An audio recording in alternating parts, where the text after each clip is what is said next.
সকালে যখন অফিসে যাচ্ছিলাম তখন চোখ পড়ল এই দেয়াল গ্রাফিতিগুলোর উপর। এত সুন্দরভাবে প্রত্যেকটা অঙ্কনই যেন অঙ্কিত হয়েছে কিছু নির্বাক দৃষ্টির চাউনিতে, কিছু নিবেদিত প্রাণের বিনিময়ে। যারা আসলে গত বছর জুলাইয়ে আমাদের সাথে স্বাধীনতার আনন্দটা ভাগাভাগি করে নিতে পারে নাই, তারা আসলে আমাদের মধ্যে এখনও বেঁচে আছে।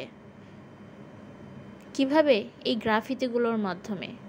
এই গ্রাফিতিগুলো এত সুন্দরভাবে আসলে আমাদের সামনে তাদেরকে এনে দেয় যে কখনো চোখ যখন পড়ে না গ্রাফিতিগুলোর ওপরে, কেমন যেন তাকিয়েই থাকতে মন চায়।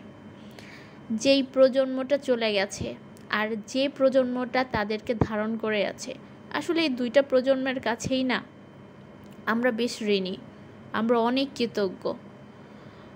এরা যা করে গেছে বা এরা যেটা করছে, সিরিয়াসলি এদের কাছ থেকে আমাদের অনেক কিছু শেখার আছে, অনেক কিছু। স্যালুট তাদের সবাইকে।